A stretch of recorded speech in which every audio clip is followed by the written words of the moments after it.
నన్ను బలపర్చు క్రీస్తు యందు నేను సమస్తము చేయగలను. దేవుడు మన పక్షమునుండగా మనకి విరోధి ఎవడు? ఆమేన్, ఆమేన్. ఆయనను మరి దగ్గరగా చూడటానికి ప్రయత్నం చేద్దాం.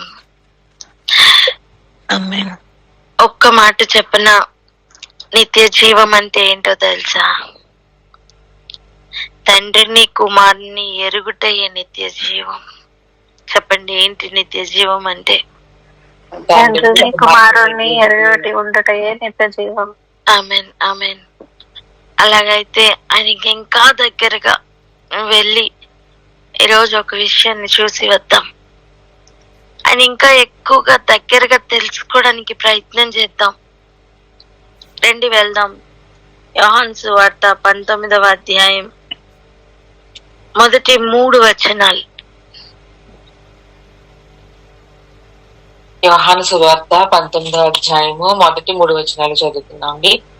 అప్పుడు పిలాతు యేసును పట్టుకొని ఆయనను కొరడాలతో కొట్టించారు. సైనికులు ముండ్లతో కిరీటం నల్లి ఆయన తల మీద పెట్టి ఓదారంగ వస్త్రం ఆయనకు తొడిగించి ఆయన వద్దకు వచ్చి, యూదుల రాజా శుభమని చెప్పి ఆయనను అరచేతులతో కొట్టిరి. చాలండి. పిలాతు ఆఖరికి ఏం చేస్తున్నాడో చూడండి. అంటే మనుషుల్ని సంతోష పెట్టాలి. అక్కడ అవకాశం ఒకటి ఉంది, పస్కా పండుగలో ఒకరిని విడుదల చేయడానికి. అడిగాడు, నేను యేసుని మీ కొరకు విడుదల చెయ్యనా అని, మీకు ఇష్టమేనా అని. అండ్ యూదుల రాజును విడుదల చేయటం మీకు ఇష్టమా అని అడుగుతున్నాడు. వాళ్ళు చెప్పారు, వీనిని వద్దు వద్దు అని. మరి ఎవరు కావాలి అంటే బరబ్బని విడుదల చేయమని కేకలు వేసి అడిగారు. ప్రజల ఇష్ట ప్రకారమే ఒక బందిపోటు దొంగను విడుదల చేశారు. యేసునైతే విడుదల చేయలేదు. ఇలా ఉంటుండగా యేసుని పట్టుకుని ఆయన్ని కొరడాలతో కొట్టించారు. సైనికులైతే ముండ్లతో ఒక కిరీటం అల్లి దానిని తల మీద పెట్టారు. ఎందుకు కిరీటం పెట్టారు? మొట్టమొదటిగా రాజుకి కిరీటం కావాలి కదా, అందుకే వారు ముండ్లతో కిరీటంను చేసి ఒకటి దానిని కిరీటం లాగా అల్లి దానిని పెట్టడం జరిగింది. అంటే యేసయ్యని అవమానిస్తున్న రీతి కొంచెం దగ్గరగా చూద్దాం. ఆయన ఎందుకు ఇవన్నీ అలౌ చేశారు అంటే కారణం ఉంది కదా. ముఖ్యంగా మన తలలో, ఆలోచన మండలంలో, తలంపుల్లో చేస్తున్న ప్రతి పాపంనకు ఆయన ప్రాయశ్చిత్తాన్ని పొందుతున్నారు, చేస్తున్నారు. ఆయన అవన్నీ చేశారు కనుకనే మనుష్య కుమారుడు పాపములను క్షమించుటకు అధికారం ఉంది అని చెప్పితే, ఆనాడు అధికారంలో ఉన్న యాజకులు ఒప్పుకోలేదండి. ఇప్పుడు వారు ఒప్పుకున్నా ఒప్పుకోకపోయినా వారి సమ్మతితో సంబంధం లేకుండా విశ్రాంతి దినం ఇవన్నీ మాట్లాడుతున్నారు, ఇవన్నీ చేస్తున్నారు అని అడ్డగించు వారి యొక్క అడ్డులను కూడా తొలగించుకొని ఆయన ఆల్రెడీ అధికారపూర్వకంగానే ఇప్పుడు భూమి మీదను ఆకాశము మీదను ఆయన నామం హెచ్చింపబడి ఆయన అధికారం పొందారు. ఆ అధికారం చేత ఆయన ఎవరినైనా క్షమించడానికి ఏదైనా చేయడానికి, తీర్పు తీర్చడానికి, అన్నిటికీ సర్వ హక్కులు, సర్వ అధికారం ఆయన పొందారు.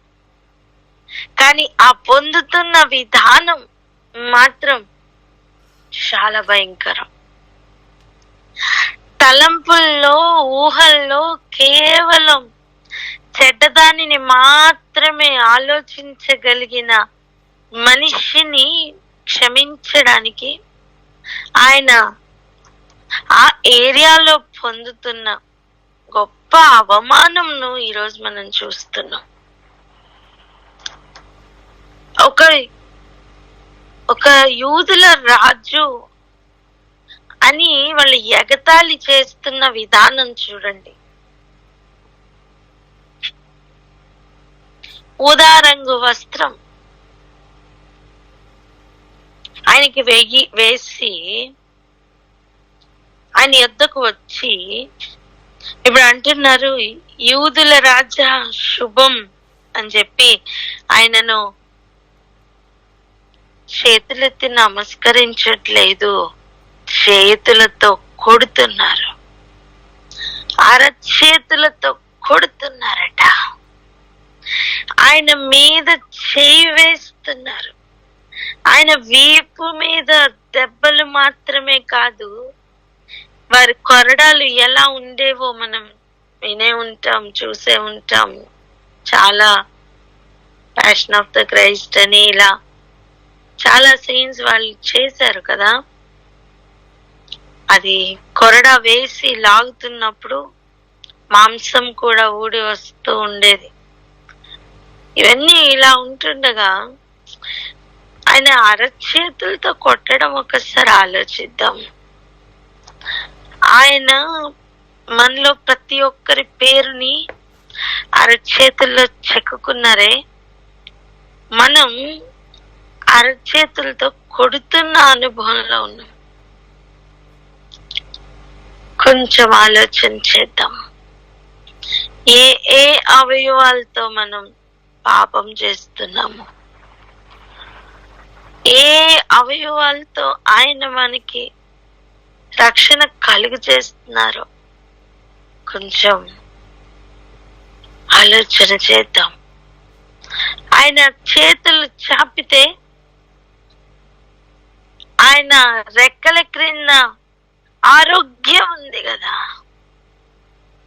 ఆయన దెబ్బలు తింటున్నప్పుడు దాని వలన మనకు స్వస్థతను అనుగ్రహించడానికే కదా ఆయన అన్నిటిని అనుమతించారు.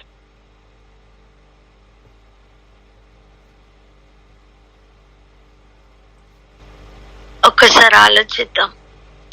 మరలా మరలా మరలా మరలా ఆయనని కొడుతున్న అనుభవంలోకి వెళ్ళడం మంచిదా, లేదా నా కొరకే నువ్వు అనుభవించవని ఈరోజు ఆయనను దగ్గరగా చూస్తూ నేను పొందవలసిన హింసను, బాధను నీవు పొందావని నమ్మి పశ్చాత్తాపడుతూ కృతజ్ఞతతో ఆయన దగ్గర బ్రతుకుదామా? ఈరోజు అదొక్క తీర్మానం తీసుకుందాం, అదొక్క ఆలోచన చేద్దాం. ఏదో ఒక గుడ్ ఫ్రైడే వచ్చిందని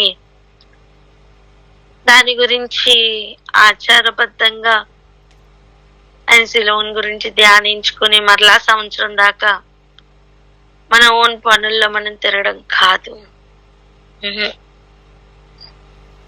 ఒక్కసారి ఆలోచిద్దాం. మనం అరచేతులతో చేస్తున్న ప్రతి పని రెండు విధాలుగా ఉంటది. అయితే ఒకటి ఆయనని కొనియాడుతున్న విధంగా చేతులెత్తి నమస్కరిస్తున్న అనుభవంలోనన్నా ఉంటుంది, లేదా అరచేతులతో ఆయన కొడుతున్న అనుభవం అయినా ఉంటుంది. మీకు అర్థమై ఆయనను స్తుతిస్తున్న అనుభవంలోనన్నా చేతులు ఉంటాయి, లేదా ఆయన కొడుతున్న అనుభవంలోనైనా ఈ చేతులు ఉంటాయి. ఏమీ లేకుండా మాత్రం ఉండవు. ఏమీ లేకుండా నేను ఏదీ చెయ్యను అనుకుంటే లేదు. ఎందుకంటే ఆయన యూదుల రాజుగా వచ్చారు కదా.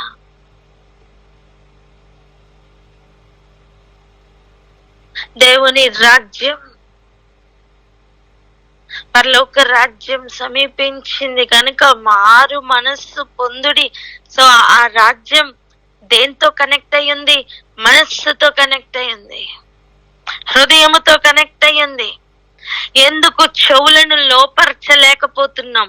ఎందుకు హృదయాల్ని లోపరచలేకపోతున్నాం? కారణం ఒక్కటే, ఆయన రాజ్యం హృదయాలతో ముడిపడి ఉంది. ఆయన రాజ్యం ఆ చెవులతో ముడిపడి ఉంది.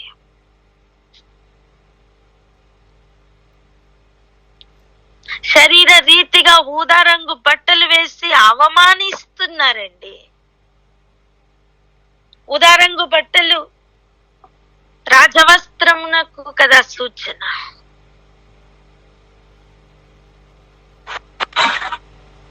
ఎందుకు వేస్తున్నారు ఆ బట్టలు? అవమానించడానికి వేస్తున్నారు. అసలు ఆయన స్థితి, ఆయన గతి, ఆయన దగ్గర ఉన్న పరపతి అన్నిటినీ విడిచిపెట్టి మన దగ్గరికి దీనుడుగా, దరిద్రుడుగా, రిక్తుడుగా అని ఎందుకు రావాలి? అంతగా ఆయన ఎందుకు తగ్గించుకోవాలి? ఒకటే, నీ కొరకు నా కొరకే కదా. ఇప్పుడు ఆయన పొందరు, ఇవన్నీ కూడా ఆయన అనుభవించారు. కానీ దేనికి? ఒకటే కారణం, ఇప్పుడు మనం రిపెంట్ అవ్వాలని. అని మన కళ్ళెదురుగుండా ఎందుకు ఇవన్నీ అనుభవించారంటే, మనం ఒప్పుకొని అయ్యో ఆ దెబ్బ నా మీద పడవలసింది అనే ఒక ఆలోచన మనకి రావాలి కదా.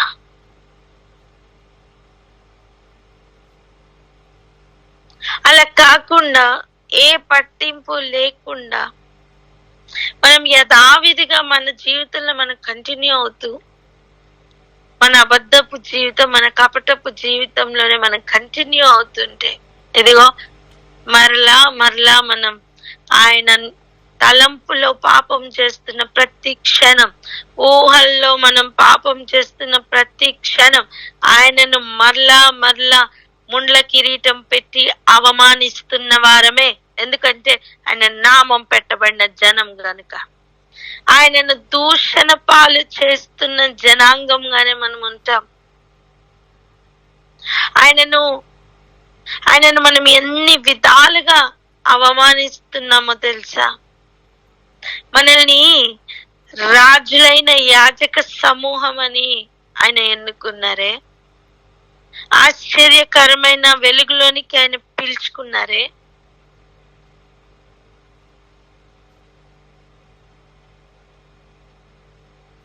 మనం మన క్రియల చేత ఆయనను అవమానపరుస్తున్న వారిగా ఉంటాం. ప్రస్తుతం ఇప్పుడు మన జీవితం గురించి ఆలోచన చేద్దాం. How we are connected to him. అసలు ఆయన పొందిన దెబ్బలకి మనకి ఏంటి సంబంధం? ఆయనను అరచేతులతో కొడితే మనకి ఏంటి? మనం ఎలా రిలేట్ అవుతున్నాం? అసలు మనం ఎలా, ఏ విధంగా మనం దానికి సంబంధించిన వారం?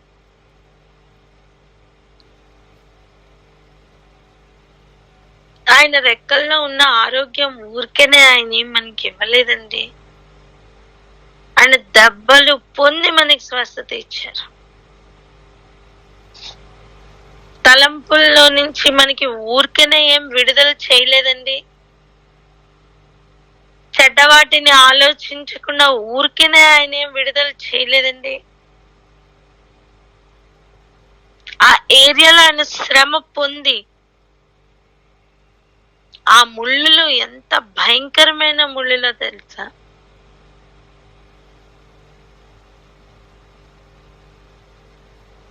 ఒక చిన్న ముళ్ళు గుచ్చుకుంటేనే మనం వెలవెల్లాడిపోతాం కదా. మరి అది దిగట్లేదని గట్టిగా కొట్టి మరి తలలోకి దించారే. ఇప్పుడు అవన్నీ తలుచుకుని ఏడ్చుకుని కూర్చోవడం కాదు ఇప్పుడు మనం చేయవలసింది. మన మన తలంపుల్లో ఇప్పటి వరకు ఉన్న చెడ్డ తలంపులన్నీ విడిచిపెట్టి పరిశుద్ధత వ్యాపించినట్లుగా ఆ తలంపుల్లో మార్పులు తెచ్చుకోవాలి. హృదయాలోచనలో మార్పులు తెచ్చుకోవాలి. ఊహలు ఏమి ఊహించుకుంటున్నామో మార్పులు పొందుదాం. ఇవన్నీ బయటికి కనిపించేవి కాదు నాన్న, హృదయం లోపల ఉన్నది, అంతరంగం లోపల ఉన్న క్రియలు ఇవి. మోసపూరితమైన ఆలోచనలు ఏమైనా లోపల పనిచేస్తుంటే వాటిని తీసివేద్దాం. ఎవరిని కొట్టుదామా, ఎవరిని ముంగిదామా, ఎవరిని ఏం చేద్దాం, ఎవరిని ఎలా తిడదామని తలంపుల్లో ప్లాన్ చేసుకుంటుంటే, ఎవరిని ఎలా ఇరికిద్దామని తలంపుల్లో ప్లాన్ చేసుకుంటే, ఈరోజు ఆ తలంపులన్నిటిని రీప్లేస్ చేద్దాం. ఎలా ఒకరు ఎందు ఒకరు ప్రేమ కలిగి ఉండాలో దాని గురించి ఆలోచన చేద్దాం. ఎలా ఒకరిని క్షమించాలో ఆలోచన చేద్దాం. ఎలా ఇంకొకరిని ప్రేమించాలో ఆలోచన చేద్దాం. ఆయన మీద విశ్వాసంతో కదులుదాం. ఏ ఆలోచన, ఏ తలంపు అయితే ఇంతకాలం నిన్ను హాంట్ చేస్తుందో ఇప్పుడు దానికి రివర్స్ లో నువ్వు రెండింతలు పెట్టు. ఎందుకంటే ప్రతి అపవిత్రతకు ఉనికి పట్టుగా ఉన్న మహాబబులోను గుర్తుందా? మన ప్రధాన శత్రు. ఆ మహాబబులోనుకు ఎలా చెప్తున్నారో ఒకసారి చూడండి. ప్రకటన గ్రంథం 18వ అధ్యాయం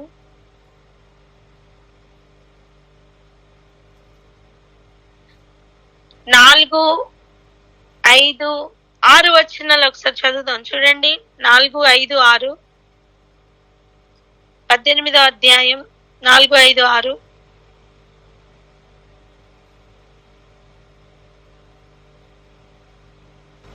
ప్రకటన గ్రంథము 18వ అధ్యాయము 4, 5, 6 వచనాలు చదువుకుందామండి. మరియు ఇంకొక స్వరము పరలోకము నుండి ఇలాగూ చెప్పగా వింటిని, నా ప్రజలారా, మీరు దాని పాపములలో పాలివారు కాకుండానట్లును, దాని తెగుళ్లలో ఏది మీకు ప్రాప్తించకుండానట్లును దానిని విడిచిరండి. దాని పాపములు ఆకాశం అంటుచున్నవి, దాని నేరములను దేవుడు జ్ఞాపకం చేసుకుని ఉన్నాడు. అది ఇచ్చిన ప్రకారము దానికి ఇయ్యుడి, దాని క్రియలు చెప్పున దానికి రెట్టింపు చేయుడి. అది కలిపిన పాత్రలో దాని కొరకు 2 అంతలు కలిపి పెట్టుడి. ఏమి కలిపి ఇచ్చిందండి ఈ బబులోను? ఏమి కలిపి ఇచ్చింది? మద్యము కలిపి ఇచ్చింది. ఏమి మద్యం? మత్తు కలిగించే మద్యము. ఇది చేస్తున్న పని వ్యభిచార మద్యంలో మగ్గిపోయేటట్టు, అందులో నుంచి, ఆ మత్తులో నుంచి భూరాజులు బయటికి రాకుండా చేసిన అనుభవం ఉంది ఈ మహాబబులోనుకు.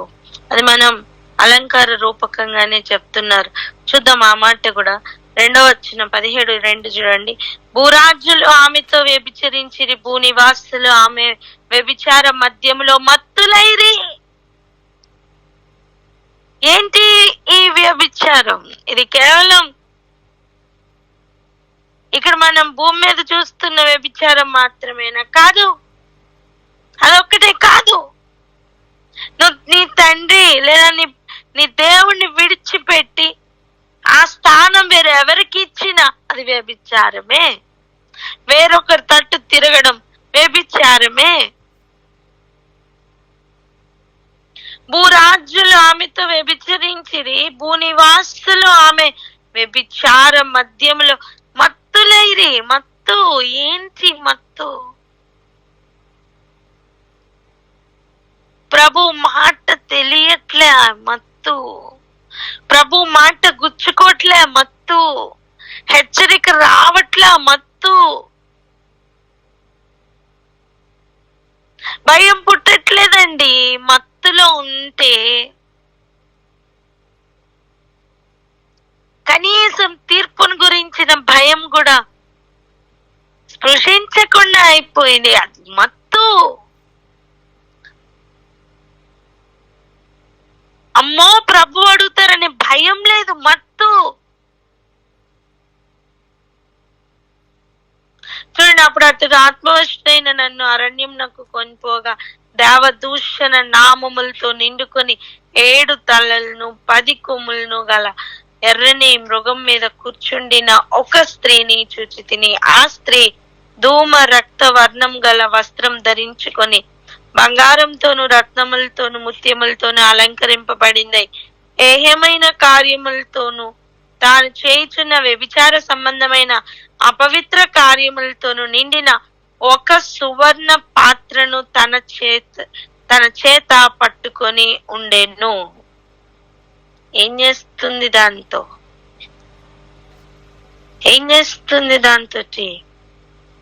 ఆ మత్తు కలిగిన పాత్రలో ఉన్నదాన్ని అందరికి కలిపి ఇస్తుంది. ఆ వ్యభిచార మద్యమును అందరికీ ఇస్తుంది.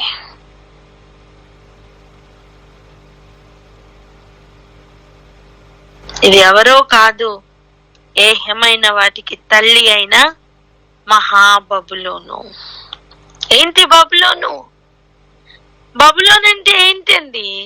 ప్రతి అపవిత్రతకు ప్రతి దెయ్యంనకు ఉనికి పట్టే కదా మహాబబులోన్ అంటే. అండ్ ఇంకా విచారకరమైన విషయం ఏంటంటే దానికి మొదలు హిందూ దేశం నుండి కూషి దేశం వరకు ఎస్తేర్ కాలంలోనే 127 సంస్థానాలు ఉన్నాయే. అంటే దాని స్టార్టింగ్ పాయింట్ ఎక్కడి నుంచి స్టార్ట్ అయిందండి? హిందూ దేశం నుంచే, మన ఇండియా నుంచే, మనం ఉన్న భారతదేశం నుంచే, ఇప్పుడు ప్రస్తుతం మనం ఉంటున్న ఏరియా నుంచే కదా. అలాగైతే ఇప్పుడు ఇస్తున్న పిలుపు ఏంటో తెలుసా? ఇప్పుడు ఇస్తున్న పిలుపు చూడండి, 18:3 ఏలయనగా సమస్తమైన జనములు మహోద్రేకంతో కూడిన దాని వ్యభిచార మద్యంను త్రాగి పడిపోయిరి. దాని చేతిలో ఉన్న ఆ మద్యం, ఆ మత్తు కలిగించే ఆ పదార్థం వలన, అది స్వీకరించడం వలన ఆ ఎఫెక్ట్ తో పడిపోయారు, మత్తులైపోయారు. ఎవరెవరు? సమస్త జనములు. చెప్పండి, ఎవరండి? సమస్త జనములు. సమస్త జనములు అపవిత్రత చేత మత్తులైపోయారు. ఇప్పుడు నేను అపవిత్ర కార్యం చేస్తున్నాను, అపవిత్రమైన ఆలోచన నేను చేస్తున్నాను అనే ఆలోచన కూడా లేకుండా పడిపోయాం. చూడండి, ఒక చిన్న మాట, మత్తయి సువార్త 5వ అధ్యాయం 6వ అధ్యాయం ఈ ఏరియాలో ప్రసంగిస్తున్నప్పుడు ప్రభువు అసలు వ్యభిచారం అంటే ఏంటి అని ఇంకొంచెం డీటెయిల్డ్ గా చెప్తూ, ఒక వ్యక్తిని మోహపు చూపుతో చూస్తే చాలా ఆ క్షణమే నువ్వు వారితో పాపం చేసినట్టు అని చెప్పారు కదా, అవునా? ఇప్పుడు చూడండి, ఈ 2000 సంవత్సరాల తర్వాత 2025వ సంవత్సరంలో ఉన్న మన నాగరికత ఎలా అయిపోయిందో ఆలోచించండి. ఇప్పుడు సినిమాలను, సీరియల్స్ ఎన్నో వచ్చేసాయి. వాటన్నిటిని మించి టీవీ ఆన్ చేయాల్సిన అవసరం కూడా లేకుండా మొబైల్స్ అన్ని చేతిలోనే ఉన్నాయి. అరచేతిలో పాపం వచ్చిందని అనేకులు చెప్తున్నారు. ఇప్పుడు అది ఓపెన్ చేయగానే ఎలా మోహపు చూపుకు ప్రేరేపిస్తుంది? ఇప్పుడు ఆ క్షణమే వ్యభిచారం జరిగినట్టు కాదా అకార్డింగ్ టు బైబిల్? అవునా? ఇప్పుడు చూడండి, ఇది తప్పు చేస్తున్నాం అనే ఫీల్ వస్తుందా?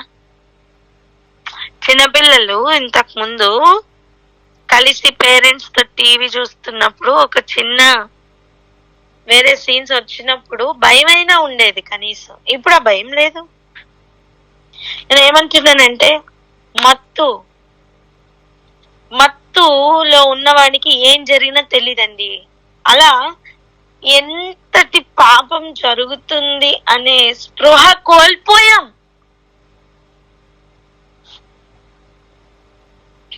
కాదంటారా?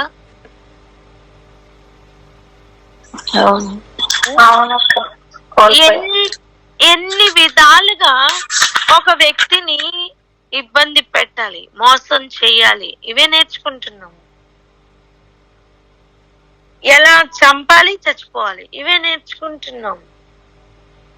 ఎవ్రీ ఏరియాలో ఇంకా ఎలా అయితే ఒకడు ఇల్లు కట్టుకుని ఆ పక్కనున్న స్థలం ఆక్రమించుకోవాలనో, లేదా ఆ ఇంటికి ఇంకొక ఇల్లు యాడ్ చేసుకోవాలని ఆశపడుతూ ఉంటారు. ఎంతున్నా చాలదు కదా, గోడకి గోడ యాడ్ చేస్తూ పోవాలని ఆశ ఉంటుంది. ఇప్పుడు అలా అపవిత్రతకు ఇంకా అపవిత్రతను కలుపుకుంటూ వెళ్ళిపోతున్న దినాలే ఇవి. భయంకరమైన విచారకరమైన విషయం ఏంటంటే అది మత్తు అని కూడా తెలియట్లేదు, అంత మత్తులో ఉన్నా. ఇది అపవిత్రం అని కూడా ఎరుగకే, అంటే ఆ ఆలోచన కూడా అక్కర్లేకుండా అది ఏదో లీగల్ అయిపోయిందండి. పాపం లీగల్ అయిపోయింది, పాపం ఇల్లీగల్ అవలా. ఇప్పుడు పాపం లీగల్ అయిపోయింది, ఆజ్ఞను అతిక్రమించడం లీగల్ అయిపోయింది. కాదంటారా?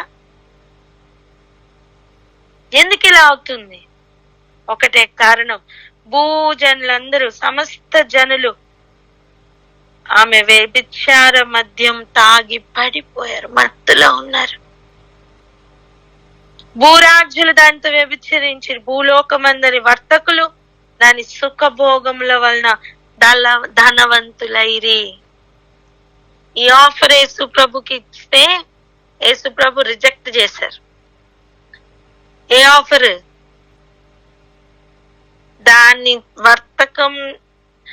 దాంతో వర్తకం చేయడం వలన దాని సుఖభోగములు అనుభవిస్తూ ధనవంతులయ్యే ఒక అనుభవం ఉందే. నా కాళ్ళకు మొక్కు, ఇవన్నీ నీకు ఇచ్చేస్తా, ఆఫర్ ఉంది కదా. ఇదిగో భూరాజులందరూ, భూలోకంలో ఉన్న వర్తకులందరూ దానికి నమస్కరించి దాని వలన పొందుతున్న సుఖభోగాలు ఎలా ఉన్నాయో ఒకసారి ఆలోచన చేస్తే మనకి ఈరోజు చాలా గ్రహింపులోకి వస్తుంది. అయితే ప్రభు ఒక పిలిపిస్తున్నారు, అదే ఇంకొక స్వరం. హల్లెలూయా. నాన్న, నువ్వు ఒక మాట చెప్పనా? మరణ ఛాయల్లోనూ మరణ ప్రదేశంలోనూ గల్లియ ప్రాంతాల్లో మనకి చెప్పిన విధంగా మత్తయి సువార్తలో మనం చూస్తున్నట్టుగా ఆనాడు పేతురు, యోహాన్లు, ఆంద్రేయులు వీళ్ళందరూ ఉన్నప్పుడు మనం లేమేమో, కానీ ఈ స్వరం అయితే మనం వింటున్నాం. ఈ స్వరం మరియు ఇంకొక స్వరం పరలోకం నుండి ఈలాగు చెప్పగా వింటిని. నేను అంటాను, ఈ రోజు మనం వింటున్నాం. ఈ రోజు వినిపిస్తున్న స్వరం ఏంటో తెలుసా? నా ప్రజలారా, మీరు దాని పాపముల్లో పాలివారు కాకుండానట్లును, దాని తెగుళ్ళలో ఏది మీకు ప్రాప్తింపకుండానట్లును దానిని విడిచి రండి. ఆమేన్. హల్లెలూయా. ఇది ఒక ప్రత్యేకమైన స్వరమే కదా. నేడు అనే దినం, ఈ రోజు ఈ స్వరం నువ్వు వింటున్నావంటే ఇది ఒక పిలుపు కాదా? దానిని విడిచి రండి. భయంకరమైన విషయం ఏంటో తెలుసా? ఏది అపవిత్రమో అది పవిత్రముగా చూపించే లోకంలో మనం ఉన్నాం. ఏది పవిత్రమో అది అపవిత్రమని చూపించే లోకంలో ఉన్నాం. లోకం చూపించు ఈ ప్రజలను మోసం చేస్తున్న ఈ బబులోను లెన్స్ లో నుంచి చూసినంత కాలం మనం బయటికి రావలేం. ఎక్కడికి వెళ్ళాలో తెలీదు, ఏం చెయ్యాలో తెలీదు. మోసమే ఎంతో తృప్తిగా, ఎంతో బాగా ఉంటది. సత్యం గుచ్చినట్టుగానే ఉంటది, సత్యం కష్టంగానే ఉంటదండి. నువ్వు ఎవరి మీద నిందలు మోపుతున్నావు తెలుసా? సత్యం మీద నిందలు మోపుతున్నావు. తలంపుల్లో ఇవన్నీ ఆలోచన చేస్తున్నప్పుడు సత్యం నీకు నచ్చట్లేదు చూడు, ఎప్పుడు ఇలాగే ఇలాగే చెప్తుంది ఈ వాక్యం. నన్ను ఫ్రీగా వెళ్ళనివ్వట్లేదు అని అనిపించింది చూడు. ఆ ప్రతి సమయం నువ్వు తలంపుల్లో పాపం చేస్తే ఆయన మరలా గుచ్చుతున్నావు.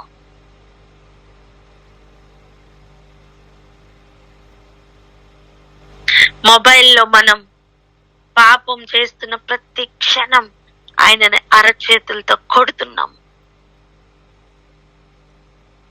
అలాంటి ప్రజలతో ఆయన పిలుస్తున్న పిలిపేంటో తెలుసా? నా ప్రజలారా.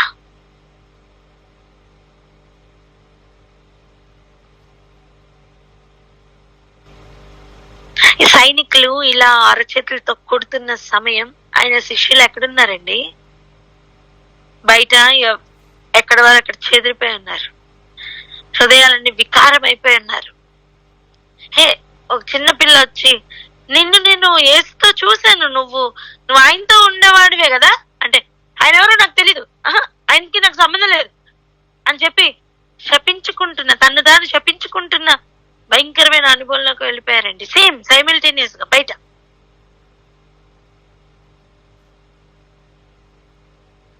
అలాంటి ప్రజలతో ఆ రోజు నా శిష్యులారా, నా స్నేహితులారా అని పిలిచిన అదే పిలుపు, అదే స్వరం పరలోకంలో నుండి ఇప్పుడు వినిపిస్తుంది. ఏమో తెలుసా? నా ప్రజలారా.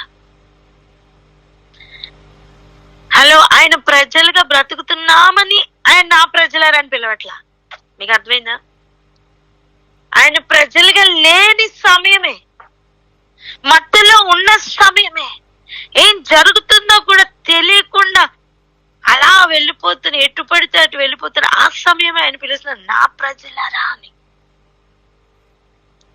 ఈరోజు నీకు ఆ స్వరం వినిపిస్తుందా?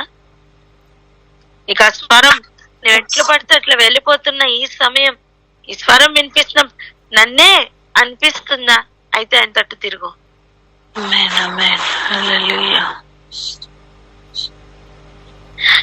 నా ప్రజలారా అని పిలిచి వారు చెప్తున్నారు. ఆ స్వరం పరలోకం నుండి ఇలా చెప్తున్నారు. ఏమనంటే, మీరు దాని పాపముల్లో పాలివారు కాకుండానట్లును, దాని తెగుళ్ళలో ఏది మీకు ప్రాప్తించకూడదు అంటే దానిని విడిచి రండి. స్తోత్రం.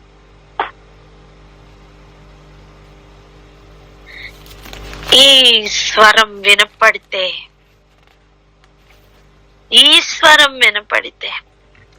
దానిని విడిచి బయటికి రావడం మంచిదే. కారణం ఒక్కటే, దాని పాపములు ఆకాశం నంటుతున్నాయట, దాని నేరములు దేవుడు జ్ఞాపకం చేసుకుంటున్నాడంట. సొదొమ గొమొర్రా యొక్క పాపం దేవుడు జ్ఞాపకం చేసుకుంటే ఏం జరిగిందో తెలుసా? ఇలాగనే పాపం జరుగుతుందా లేదా అని ఆయన కన్ఫర్మ్ చేసుకొని ఆ తర్వాత దాని మీదకి ఉగ్రతను రప్పించడానికి దూతల్ని పంపారు. ఆయన దూతలు వచ్చి అక్కడ పాపం అలాగనే జరుగుతుందా లేదా అని ఆ రాత్రి చూసి అగ్ని కందకాల్ని కురిపించారు. అలా అయితే ఇప్పుడు ఆయన చెంతకు చేరుతున్న ఒక్కొక్క మొరను బట్టి ఆయన విచారణ చేస్తారండి. ఇలాగనే జరుగుతుందా లేదా అని ఆయన టెస్ట్ చేస్తారండి. అలాంటి సమయం ఆయన ఇస్తున్న ఒక శ్రేష్టమైన పిలుపు, దాన్ని విడిచి రమ్మని. ఎందుకంటే దేవుడు జ్ఞాపకం చేసుకుంటున్నారంట దాని నేరములను. దాని నేరములను దేవుడు జ్ఞాపకం చేసుకుంటున్నారు. కానీ ప్రజలకు ఇచ్చిన గొప్ప పిలుపేంటో తెలుసా? మీ దోషములు నేను ఇంకెన్నడూ జ్ఞాపకం చేసుకోను, మీ అతిక్రమములు నేను ఎన్నడూ జ్ఞాపకం చేసుకోను. చెప్పారా లేదా? దోషములను పరిహరిస్తానని చెప్పారా లేదా? పాపములను క్షమిస్తానని చెప్పారా లేదా? చెప్పారు. ఈ అవకాశం ఆ బబులోనుకు లేదు. ఈ అవకాశం ఆ రాజ్యం నాకు లేదు. కేవలం ఆయన ప్రజలకే ఈ అవకాశం. ఎంత మత్తులో ఉన్నా ఆయన పిలుస్తున్న పిలుపు, దాన్ని విడిచి రా. అండ్ ఏం చెయ్యమంటున్నారు చూడండి, అది ఇచ్చిన ప్రకారం దానికి ఇయుడి. ఏమిచ్చింది? అపవిత్రతతో కూడిన మద్యం ఇచ్చింది. అంటే మత్తు. నువ్వు ఎంతటి పాపానికి ఒడిగడుతున్నావు నీకే తెలియని ఒక మత్తు పాత్ర నీకు ఇస్తే అది మనం తాగి ఉన్నాం. అవును, ఇప్పుడు ఏం చెయ్యాలట? ఇప్పుడు ఏం చెయ్యాలి? అది ఇచ్చిన ప్రకారం దానికి ఇయ్యాలి. అది నీకు అపవిత్రత కలిపిన పాత్రను నీ చేతికి ఇస్తే నువ్వు పవిత్రతతో నిండిన పాత్రను దానికి ఇయ్యాలా?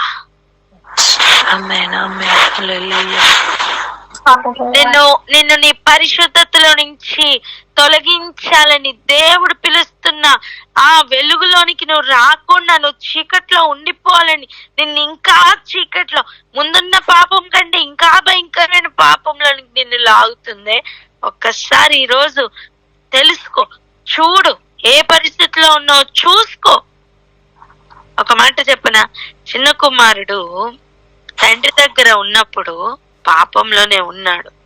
కానీ బయటికి వెళ్ళిన తర్వాత పాపానికి పాపం ఇంకా ఎక్కువైంది. ఎంతగా అంటే పందుల పొట్టు తినేంతగా.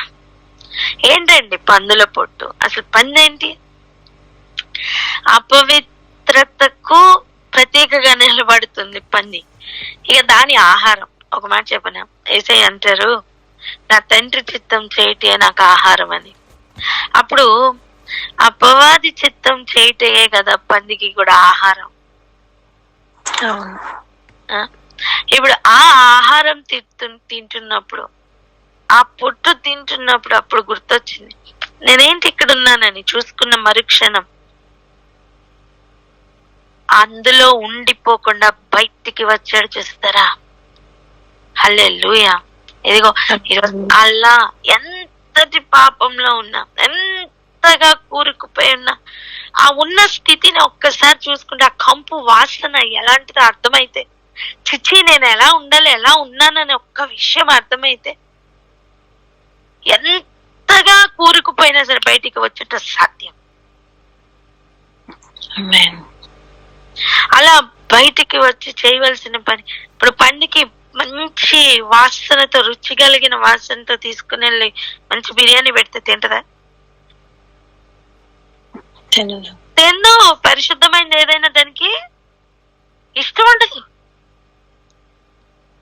అలా అది ఇచ్చిన ప్రకారం దానికి ఇమ్మంటున్నారు. అది ఎంత నిన్ను పాపంలోకి లాగిందో దాని ఎదురుగుండానే నీ పరిశుద్ధతను కాపాడుకో. అది నేను ఎంతగా ప్రేరేపిస్తుందో అంతగా అక్కడ నువ్వు దాని మీద జయం పొంది చూపించి అక్కడ వాడు ఓడిపోయాడంతే. ఆమేన్.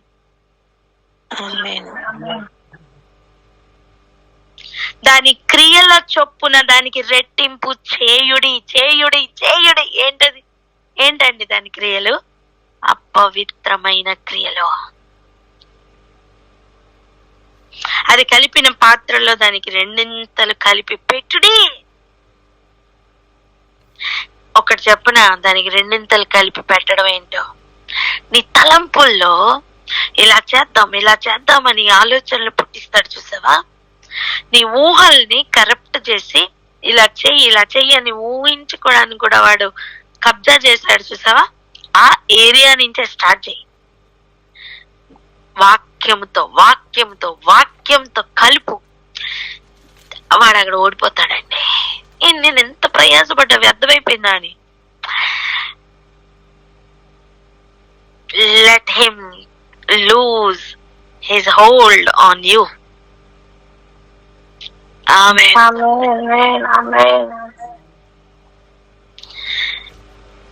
ఒక్కొక్కరిని మత్తులో పడేసి ఇది నాది, ఇది నాది, ఇది నా రాజ్యం అని చూపించుకుంటున్న వానికి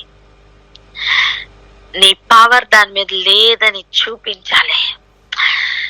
అంటే ఆ రాజ్యం ఇక నీది కాదని, ఆ రాజు ఇక నీకు సంబంధించిన వాడు కాదని, ఆ నీతో వర్తకం చేసి నీతో ఒప్పందం చేసుకొని ఈ నీ అపవిత్రతలో మత్తుడై ఇక బయటికి రాలేనంత పరిస్థితిలోకి వెళ్ళిపోయిన ఆ ఏరియా నుండి కూడా ఇక నీ అధికారం సాగదని ఆ అపవిత్రతకు చూపించే గొప్ప ప్లాన్ అండి, ఇది గొప్ప పిలుపు అండి.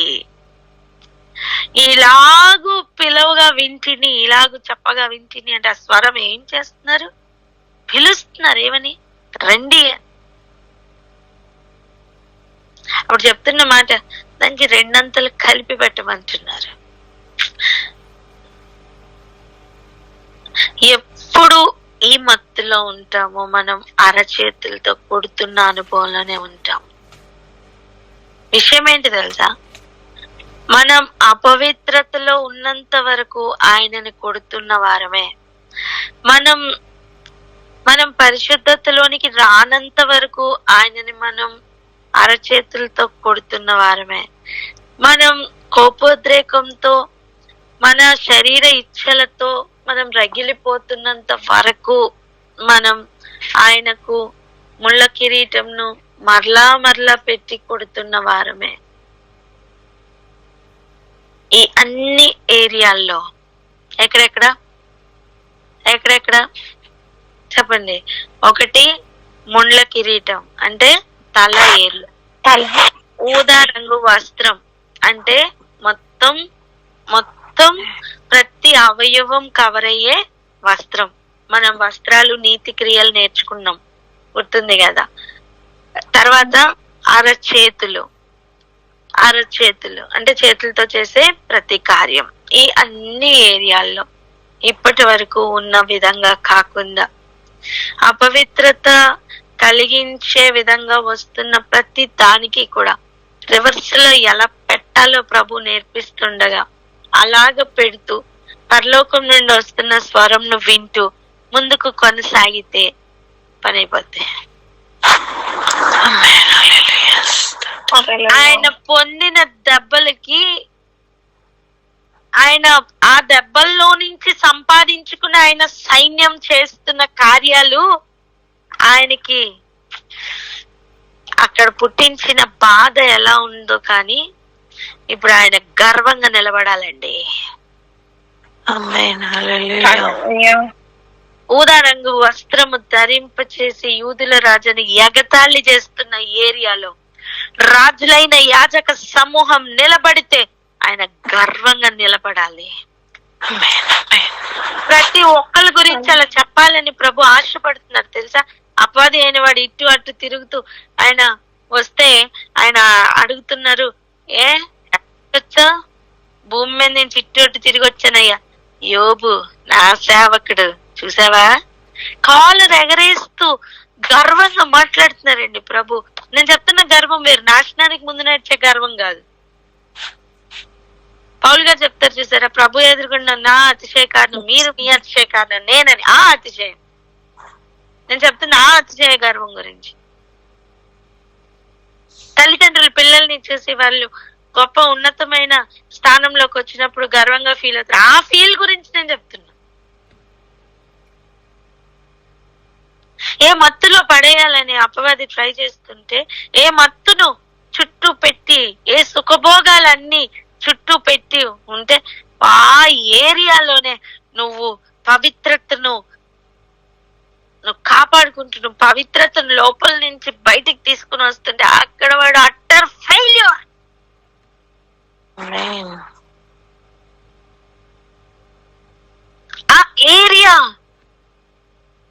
ఆ ఏరియా కోసం ప్రభు వెయిటింగ్ అండి. ఎందుకు ఆ రోజు అరచేతులతో కొడుతుంటే ఆయన భరించారు. ఇదిగో అరచేతుల మీద చెక్కుకొని నా ఒక్కొక్క బిడ్డ పవిత్రతను చూపిస్తుంటే ఆయన ఆ ఫీల్ అర్థమవుతుందా? అర్థమవుతుంది. హల్లెలూయా. ఆయనకి ఇష్టంగా బ్రతకడానికి తీర్మానం తీసుకుందాం. ఆయన పొందిన దెబ్బల్లో ఊరికనే ఏం స్వస్థత రాలేదు. ఆయన టార్గెట్ అంతా మన హృదయం, ఆయన టార్గెట్ అంతా మన మనస్సు. ఏదైనా వనంలో ఉండి కూడా మనసంతా అపవాది మాటలనే నింపుకున్న మోసపోయిన స్థితిలో, మోసకరమైన సాతాను సింహాసనం వేసుకుని కూర్చున్న ఈ అపవిత్రమైన ఈ ప్రదేశం నుండే నీ మనస్సంతా పవిత్రతతో నింపుకొని, నీ మనస్సంతా పరిశుద్ధత కొరకు ఆరాటపడుతూ, అవకాశం లేని ఏరియాలో కూడా, అవినీతి కలిగిన ఏరియాలో కూడా నీతి కలిగి బ్రతికితే అంతే, రివెంజ్ ఒక రేంజ్ లో ఉంటుంది. చెప్పండి, రివెంజ్ ఒక రేంజ్ లో ఉంటుంది. హల్లెలూయా. అదే ప్రభు ఆశపడుతున్నారు.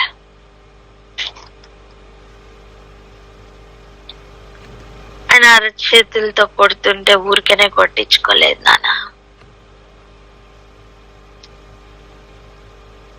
ఈ లోకం యొక్క చేతిలో ఉన్న వ్యభిచార మద్యములో నుండి అనేకుల్ని విడిపించుకోవడానికి, నా ప్రజలు అని చెప్తున్న వారిని విడిపించుకోవడానికి ఆయన ఆ రోజు ఆ చేతులతో కొట్టించుకున్నారు.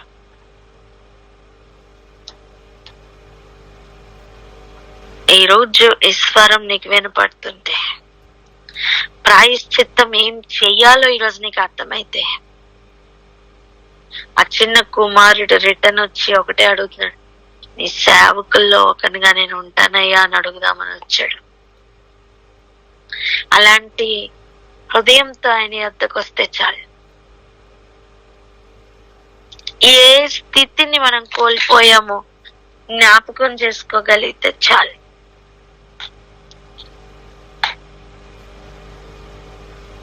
లోకం యొక్క, బబులోని యొక్క అతిక్రమాలు, బబులోని యొక్క నేరములను జ్ఞాపకం చేసుకుంటున్న దేవుడు ప్రాయశ్చిత్తం, పశ్చాత్తాప పడుతున్న ప్రతి హృదయానికి ఆయన ప్రాయశ్చిత్తం చేయడానికే ఆయన దెబ్బలు తిన్నారు.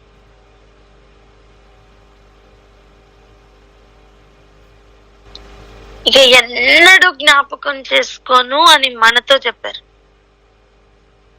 తూర్పుకు పడమరకి ఎంత దూరం ఉంటుందో మన పాపాలని కూడా మనకి అంత దూరం చేస్తానని చెప్పిన ఆయన బబులోను యొక్క పాపములు, నేరములు మాత్రం జ్ఞాపకం చేసుకుంటున్నారట. దానికి ఆ విడుదల లేదు. అందుకే దాని మధ్యలోనికి లాగుతుంది లోకం.